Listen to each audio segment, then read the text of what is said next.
E essa é uma palavra diferente, a qual eu não tenho costume de pregar. É algo que Deus colocou no meu coração por esses dias. E eu creio que a igreja precisa aprender isso. Porque o pastor Tiago, ele pregou sobre oração. E foi muito edificante, porque nós aprendemos muito. O pastor Luiz tem pregado muito também sobre os maus procedimentos, sobre as atitudes, sobre a obediência. E hoje eu vou pregar sobre adoração. Eu creio que é algo que Deus estava preparando para hoje. Eu gostaria que vocês abrissem a Bíblia em João 1, capítulo 1, amém? Para quem não me conhece, eu sou o Gabriel, sou diácono desta igreja, também sou líder dos homens, do curso Homem ao Máximo. E eu estou aí para ajudar no que precisar na obra do Senhor, amém? E diz assim, amém? Todo mundo abriu? Glória a Deus. Diz assim a palavra do Senhor: no princípio era aquele que é a palavra. Ele estava com Deus. Ele era Deus. Ele estava com Deus no princípio. Todas as coisas foram feitas por intermédio dele. Sem ele, nada do que existe teria sido feito. Por enquanto até aí, amém? Irmãos, não sei se já aconteceu com vocês, mas com a maioria dos cristãos acontece, das pessoas nos indagar perguntando: por que a sua religião é a certa? Por que o seu Deus que é o Deus certo? Se tem tantas religiões no mundo, se tem tantos deuses a qual as pessoas dizem que existe e que adoram, por que ser cristão é o correto? Por que nós temos que adorar a Cristo, adorar o único Deus? Por quê? Alguém já te perguntou isso? Alguém já te indagou por isso? Mas eu vou, através da palavra, mostrar para vocês que nós estamos realmente corretos. Porque não existe nenhum outro Deus digno de ser adorado como Jesus Cristo. E eu vou mostrar o porquê. Pelo menos um pouquinho do porquê. Porque eu não conseguiria explanar isso para vocês. Porque é muito além do meu conhecimento, é muito além do meu entendimento. É só um pouquinho para que nós possamos entender. Em primeiro lugar, irmãos, nenhuma outra religião, nenhum outro Deus é considerado o Criador. Só por aí você já tem a certeza do Deus que você serve. Nenhum outro Deus de nenhuma outra religião é considerado Criador. Somente o nosso Deus é Criador. E João, nesse capítulo, nesse versículo, vai dizer: Ele é Deus. Ele estava com Deus desde o princípio. Todas as coisas foram feitas por intermédio dele. E sem ele, nada do que foi feito poderia se fazer. Então o nosso Jesus, ele é Deus. Ele é Criador. E nenhum outro é igual a ele. Amém? Então nós temos que ter isso em mente. Quando alguém te indagar, quando alguém te perguntar, você vai dizer isso para ele. Você vai mostrar na palavra do Senhor que ele é Deus. Outro detalhe, irmãos, a qual eu vou falar para vocês. Nós vamos ler agora a partir do versículo 14, amém? A partir do versículo 14 diz assim: aquele que é a palavra tornou-se carne e viveu entre nós. Vimos a sua glória, glória como do unigênito, vindo do Pai, cheio de graça e de verdade. João dá testemunho dele. Ele exclama: este é aquele de quem eu falei. Aquele que vem depois de mim é superior a mim, porque já existia antes de mim. Todos recebemos da sua plenitude graça sobre graça. Até aí. A primeira coisa, irmãos, é que o nosso Jesus, ele é atemporal. Ele não depende do tempo. João vai dizer, ele veio antes de mim. Mas como assim? João nasceu primeiro. Então ele veio antes de João. E ele é depois de João. Mas ele morreu antes. Mas ele ressuscitou. E a palavra diz que ele era o verbo, ele estava com Deus no princípio, e todas as coisas foram feitas por intermédio dele. Então ele já era desde o início. E ele continua até o fim de todos os tempos. Então, ele é um Deus atemporal. Ele não depende do tempo para nada. Ele não é servo do tempo, o tempo é servo dele. Vocês conseguem entender isso? Vocês conseguem entender que ele não depende do tempo para nada? O tempo é apenas um servo dele, a qual ele usa conforme a tua vontade. Então não se preocupe quando você estiver esperando alguma coisa. Porque o tempo é apenas um servo de Deus. E outro detalhe interessante também, é que João vai dizer, ele é graça sobre graça. Então nenhum Deus é criador, somente o nosso Deus. Nenhum Deus é atemporal, nenhum Deus detém todo o tempo, nenhum Deus é dono do tempo, nenhum Deus tem o tempo como seu servo, somente o nosso Deus. E nenhum Deus derrama graça sobre graça. O que é isso? É algo complexo, né? Mas eu vou dizer para vocês aquilo que Deus me mostrou. Deus me mostrou que Ele é graça sobre graça porque Ele morreu por nós. Ah, mas você vai dizer assim, tem gente que morre pela outra. Tem deuses aí que pode ter morrido por 10, por 100, por 1000. Tudo bem, posso compreender isso. Porém, nenhum Deus morreu por toda a geração dele. Nenhum Deus morreu por toda a nossa geração. Nenhum Deus morreu por toda a geração que ainda está por vir. Nenhum Deus pode fazer tal coisa. Somente Jesus Cristo, nosso Deus. Somente aquele que é o nosso Deus. Quando alguém te falar de outros deuses, pergunta para ele. Pode ser até irônico. Seu Deus já morreu por você? Seu Deus já morreu pelos seus avós? Seu Deus já morreu pelos seus antepassados? Seu Deus já morreu pelos seus netos que estão por vir? Nenhum. Ninguém. Nenhum Deus, nenhum ser que é adorado nessa terra morreu dessa forma. Então por isso ela é graça sobre graça.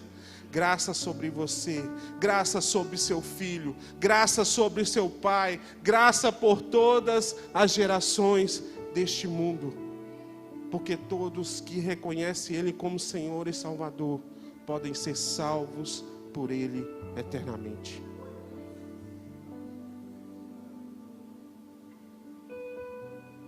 Então, irmãos, nós entendemos porque o nosso Deus é verdadeiro.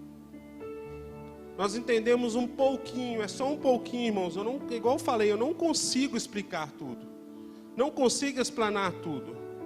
Mas agora nós sabemos porque Ele é o único Deus verdadeiro. Mas você pensa, Gabriel, você ia falar sobre adoração. Agora eu vou falar sobre adoração. Agora nós vamos falar como o nosso Deus deve ser adorado. E a palavra diz que nós devemos o adorar em espírito e em verdade. Mateus 15:8 vai dizer: este povo me honra com os lábios, mas o coração está longe de mim. Irmãos, não adianta você falar com a boca, mas o coração está longe. A adoração verdadeira é quando você adora com o coração e não só com os lábios. Mas eu quero falar algo que ainda é mais profundo ainda. A palavra diz que nós devemos adorá-lo em espírito e em verdade. E o que é contrário à verdade? O que é contrário à verdade é aquilo que é falso, aquilo que é mentira.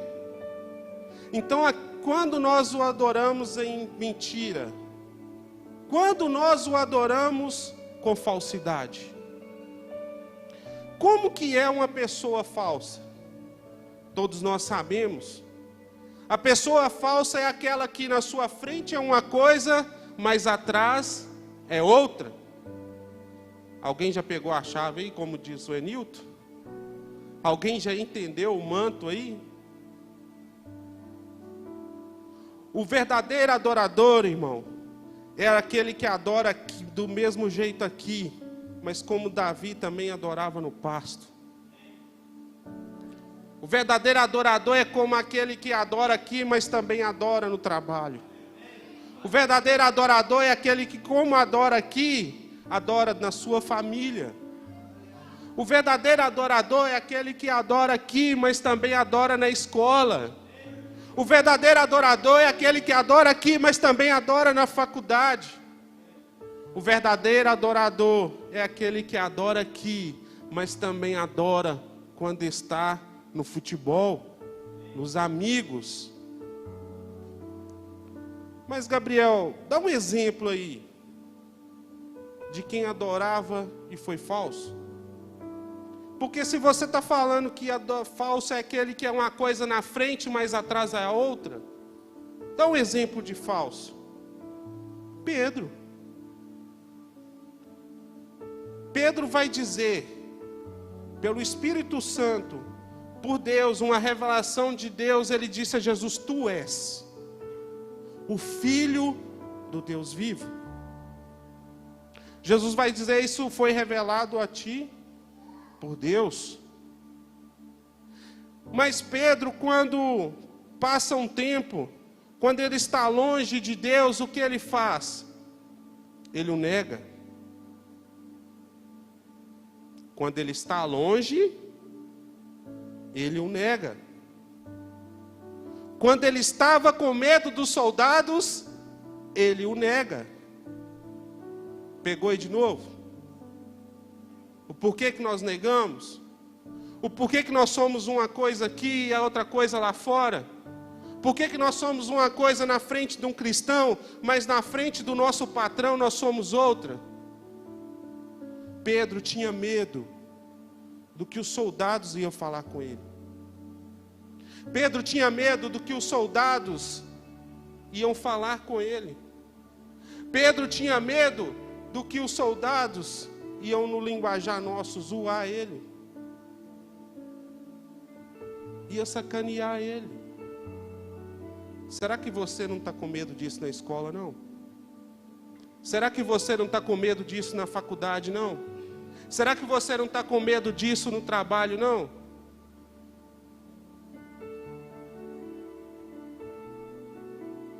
É algo se pensar. É algo se pensar. Porque falso, irmãos, é isso. A falsidade na adoração é isso.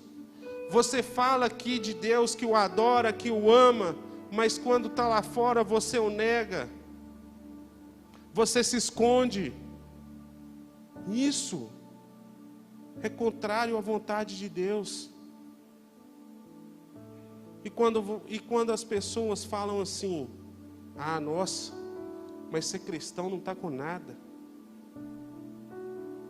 Seguir Jesus não está com nada, estou no sofrimento danado. Aí você vai e fala: nós mesmo. Aqui você louva a Deus, glorifica a Deus. Lá fora você vai concordar com alguém que está falando mal do seu Deus? Isso é ser cristão falso, irmão. Isso é louvar a Deus com falsidade. Porque aqui você é uma coisa, lá fora você é outra. Aqui você fala a verdade, lá você mente. Até quando? Deus está nos alertando. Outra coisa interessante na palavra, sabe o que é? Certo tempo, Jesus mandou os seus discípulos buscar um jumentinho. Ele montou nesse jumentinho e foi descendo Jerusalém. Foi descendo. E ali o que o povo fez? A multidão, a palavra diz que o adorava. A multidão dizia: Hosana, Hosana ao Rei dos Reis. Hosana, Hosana, Hosana. Mas e depois? O que aconteceu? Sabemos que o Sinédrio era em Jerusalém. Sabemos que lá Jesus foi julgado. Sabemos que lá Jesus estava ele e o ladrão. Sabemos que lá eles foram perguntados: a quem vocês escolhem? Jesus ou o ladrão? Irmãos, não estou dizendo que são todos, claro que não eram todos, mas parte daquela população foi quem disse: crucifica-o. Foi quem disse: solte Barrabás. Será que nós fazemos algo do tipo? Será que lá fora nós estamos condenando a Jesus por aquilo que nós vivemos, por aquilo que nós estamos passando, pelo nosso sofrimento, pela nossa colheita? Será que nós estamos crucificando Jesus com as nossas próprias atitudes? Será, irmão? Porque aquele povo adorou, mas com a mesma boca que adorou, o xingou, blasfemou, o julgou. E sabe qual é a coisa interessante também? É que eles foram influenciados. Os fariseus no meio da multidão incendiavam a multidão. Os fariseus no meio da multidão incentivavam eles a gritarem ainda mais: crucificam, solte Barrabás. Será que nós estamos sendo influenciados por alguém? Será que nós estamos sendo influenciados por aquele: não vai na igreja hoje não, sua igreja não está com nada? Será que nós estamos sendo influenciados por aqueles que: não, vai atrás do dinheiro, é melhor para você, o que você está ganhando lá? Será que a sua namorada está te influenciando? Será que o seu namorado está te influenciando? Será que o seu noivo está te influenciando? Porque aqueles que influenciavam lá, irmão, não era da família não, tudo bem. Mas eles estavam coladinhos ali no meio da multidão gritando, ó. Talvez pode ser quem está perto de você, que está te influenciando a falar algo que não é louvar a Deus, e que é muito pelo contrário ainda. Irmãos, eu falei sobre o que é o cristão verdadeiro. Agora eu vou falar sobre um pouco sobre espírito, sobre adorar em espírito. Todos sabem que Deus soprou um espírito de vida em nós. Todos sabem que Jesus enviou o Consolador, o Espírito Santo, para morar dentro de nós. Então, quando o Senhor na sua palavra fala adora em espírito, sobre o que Ele está falando? Ele está falando sobre adorar com aquilo que vem de dentro. O Espírito Santo, ele está fora de você ou está dentro de você? O seu espírito de vida, ele está dentro de você ou está fora de você? Ele está dentro de você. Então a adoração tem que vir por dentro, vir de dentro. Gabriel, o que você quer dizer com isso? Você não depende de ninguém para adorar a Deus. Você não depende do louvor para adorar a Deus. Você não depende da pregação para adorar a Deus. Você não tem que depender de oração para adorar a Deus. Você não tem que depender de ninguém para adorar a Deus. Você tem que adorar por si mesmo. Você tem que adorar com aquilo que vem de dentro de você. E eu vou falar algo ainda pior ainda. Algo pior. Porque muitas pessoas só adoram com as circunstâncias que estão do lado de fora. E o que é isso? Eu não estou entendendo, Gabriel. Seja mais claro. Se a pessoa está feliz, ela adora. Se a pessoa está bem de saúde, ela adora. Se o casamento está bem, ela adora. Se o trabalho está bombando, o cliente está ligando toda hora, ela adora. Mas e quando é o contrário? E quando tem um problema? E quando tem a doença? E quando o trabalho está mal? E quando as contas estão batendo a porta? Como que acontece? Será que adora da mesma forma? Eu falo, irmãos, nós estamos olhando as circunstâncias do lado de fora. A adoração, ela tem que vir de dentro. Você não pode depender da sua saúde para adorar. Você não pode depender do seu trabalho para adorar. Você não pode depender da sua alegria para adorar. Você não pode depender se o seu filho foi convertido ou não para adorar. Você não pode depender se a sua esposa ou se o seu esposo converteu para adorar. Você não pode. Porque a adoração não vem por aquilo que você vê. A adoração não vem por aquilo que está lá fora. Mas a adoração tem que vir por de dentro. Quando é que você vai adorar pelo Espírito que está no outro? Não existe isso. Adoração é por aquilo que está por dentro de você. Isso é verdade, irmãos. A palavra não mente. Vou dizer que é fácil? Se eu disser isso, eu vou estar mentindo. Não é fácil. Mas pela palavra hoje nós estamos tendo conhecimento disso. Então, quando você estiver num momento de adversidade e você começar a murmurar, lembre. A palavra diz que nós devemos adorar com aquilo que vem do Espírito. Nós não podemos depender da nossa conta bancária para adorar, irmão. Como que Paulo ia adorar? Como que Pedro ia adorar? Como todos esses heróis da fé iam adorar a Deus dessa forma? Eles iam viver lamentando, chorando e profanando o nome de Deus. Até quando nós vamos ficar nessa vida? Até quando? Nós não dependemos. Não podemos depender. Porque aquilo que está dentro de nós é maior do que aquilo que está no mundo. Até quando nós não vamos entender isso? É preciso mudar, irmãos. É preciso mudar.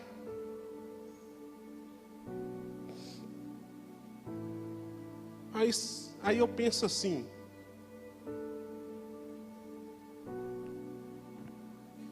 Eu preciso arrumar. Eu preciso arrumar um exemplo. Um exemplo bíblico.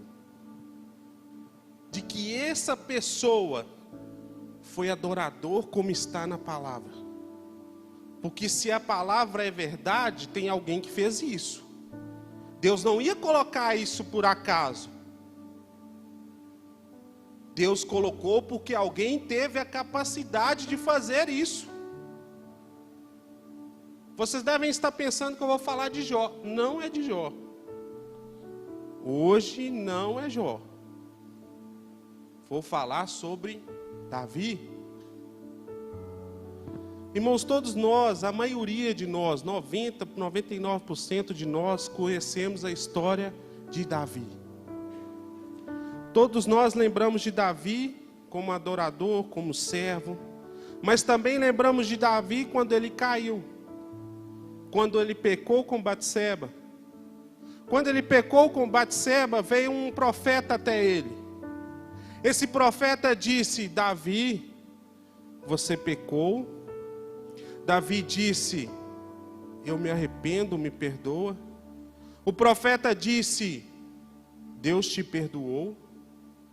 Mas o profeta disse também: a espada, porque você matou Urias, não se afastará da sua família. Por ter roubado a mulher do outro, outros homens deitarão com a sua esposa. Além disso, o teu filho, que você teve com Batseba, irá morrer. A primeira coisa que eu aprendo aí, irmãos, não está ligado à pregação de hoje, mas é que não é porque você foi perdoado que as consequências não vêm. Não é porque você se arrependeu que as consequências não vêm. Porque a palavra é a verdade, ela não mente. A palavra diz que aquilo que você planta, você colhe. Então vamos para outra parte. Davi, então, após essa notícia, o profeta vai embora. Ele vai, não sei se é para o quarto, não sei para onde é, mas ele vai. Quando ele chega lá, o que ele faz? Ele jejua, ele ora, ele pede Deus misericórdia. Deus, livra meu filho da morte, salva ele, não permita que ele morra. Davi passa 7 dias jejuando, pedindo misericórdia para Deus. Mas os servos de Davi vão dizer: nossa, o filho dele morreu. E agora? Se o homem já estava morrendo porque o filho estava doente, se o homem já estava se lamentando, não estava comendo, imagina agora. Como é que nós vamos dar essa notícia para ele? Aí então, Davi vê o rosto deles, o semblante deles triste, e vai perguntar: o meu filho morreu? E eles não mentem e diz: sim, o seu filho morreu. Presta bem atenção aqui agora, irmão. Olha bem para mim. Olha. O que você imagina que Davi fez nessa hora, você que não conhece a história? O que uma pessoa normal faria? O que um de nós faria nesta situação? Chorar, ficar triste, deprimido, culpar a Deus, falar que não era merecedor de tal coisa. Isso somos nós. Mas Davi, a história dele está escrita lá, a história que é verdade, é para nós aprendermos com ele. Para quem não sabe, sabe o que Davi fez? Depois de 7 dias, Davi tomou banho. Depois de 7 dias, Davi se levantou, foi adorar a Deus. Irmãos, o que nós íamos fazer nessa situação? Nós iríamos sepultar o filho, nós iríamos consolar a esposa, nós iríamos ficar chorando em cima do caixão. O que Davi fez? Ele levantou, tomou banho. O que eu aprendo com isso, gente? A gente não deve adorar a Deus de qualquer jeito, né? Não é verdade? Se ele estava 7 dias sem tomar banho, a primeira coisa que ele fazia foi tomar um banho? Não pode ser de qualquer jeito. Então Davi tomou banho, foi adorar a Deus. E ele adorou, e ele adorou, e ele adorou, E ele adorou.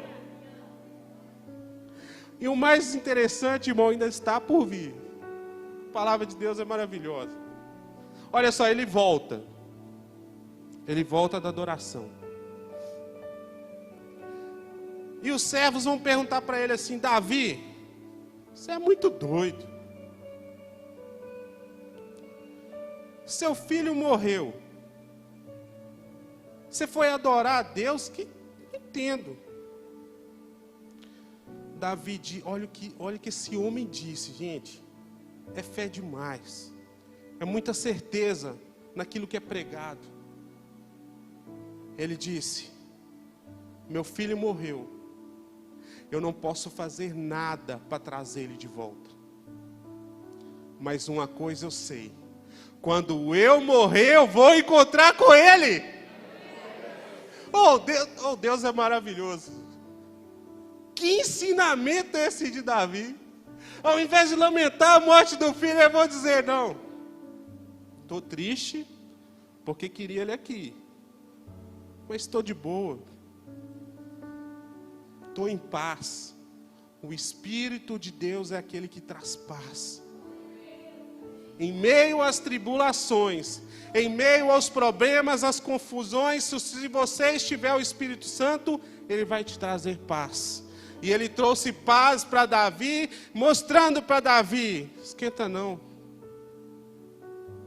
você ainda vai brincar com ele lá no céu. Entende, irmão? Entende o que é adorar com o Espírito? Entende o que não é depender das circunstâncias, ou depender do que está acontecendo à sua volta para adorar a Deus? Porque a maioria de nós, irmãos, quando nós estamos alegres, é que nós queremos adorar. Mas em momentos de tristeza, nós não gostamos de adorar. E eu vou dizer mais uma coisa. Quando Davi volta, ele vai consolar a esposa dele. Olha que interessante. Por que ele não consolou antes? Por que ele não foi chorar com a família antes? Por que ele não foi chorar pelo filho antes? Por que ele não foi cuidar do enterro do filho? Davi tinha uma certeza. E essa certeza nós também temos que ter. Além da salvação, Davi tinha certeza que Deus era em primeiro lugar na vida dele. Quem está em primeiro lugar na sua vida? Quem está em primeiro lugar na sua vida? Davi mostrou que era Deus. Porque ele deixou tudo para ir adorar a Deus. Você deve estar pensando assim: mas esse homem era muito ruim. Ele nem olhou para a esposa dele. Irmãos, enquanto ele estava adorando a Deus, Deus estava consolando a mulher dele. Sabe qual é o nosso problema? Nosso problema é que a gente não tem fé para crer que Deus pode fazer aquilo que nós não podemos. A paz que Deus podia dar àquela mulher, nós não podemos dar. Você deixa de adorar a Deus para fazer coisas que Deus poderia fazer por você. Mas você prefere parar, deixar Deus de lado, para ir fazer aquilo e colocar no lugar de Deus. E sabe o que acontece aí? Davi consola, né, irmão? A esposa fica feliz, derretida. Pegou a visão aí, homem? Homens aí do curso Homem ao Máximo, pegou a visão? Consolar a esposa. Ele consolou. Ele se deitou com ela. Ela engravidou e teve um filho. Qual o nome do filho? Salomão. E Deus vai dizer: esse eu agrado. Esse eu amo. Sabe outro problema nosso? É que ao invés de adorar, a gente quer lamentar. Você tem que adorar e não lamentar. Outra coisa interessante. O pecado tirou o filho de Davi. O pecado tirou o filho dele. Deus permitiu, mas foi o pecado que tirou. Mas quando você adora, você recebe muito mais do que aquilo que o pecado tirou. Pega essa outra chave aí, ó. Como diz o Wesley, pega a visão. Nós não podemos adorar depois que algo acontece. Entende? As coisas acontecem é porque adoramos. Nós não podemos adorar porque as coisas acontecem. Mas as coisas só acontecem quando nós adoramos.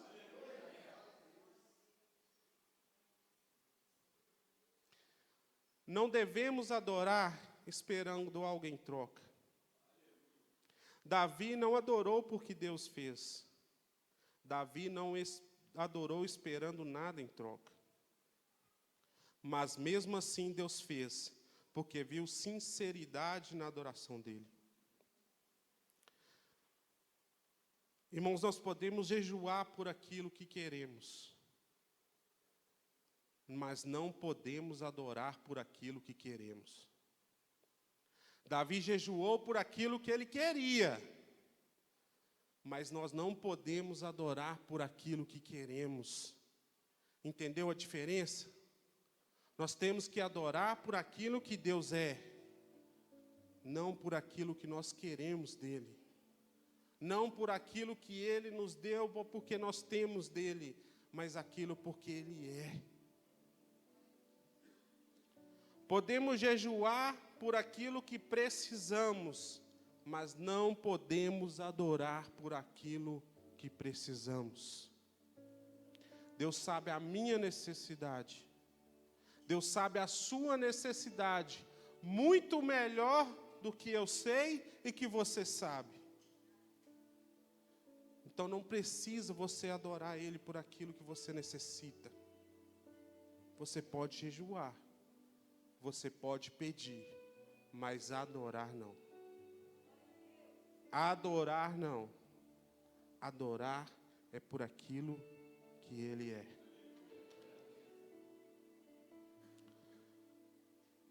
Irmãos, Deus, Ele tem um prazer naqueles que são loucos por Ele. Ele tem um prazer naqueles que fazem coisas improváveis por Ele. Quem aqui já cantou um hino espontâneo?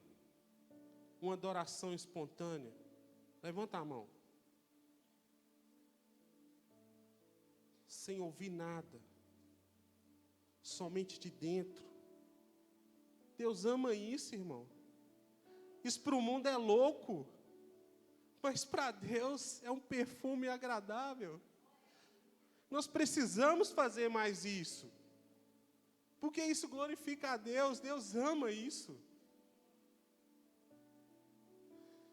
Eu lembrei da história de Maria. Maria pegou aquele perfume mais caro, jogou nos pés de Jesus, secou os pés dele com seus cabelos. Imagina que Jesus sentiu naquela hora. Jesus ama essas coisas, irmãos, porque isso para o mundo é loucura. Judas vai dizer: isso é loucura. Esse dinheiro dava para alimentar muitos pobres, o valor desse perfume dava para alimentar muitos pobres. Mas não, pobre vai ter a vida inteira. Pobre vai ter por várias e várias gerações. Deixa a mulher me adorar.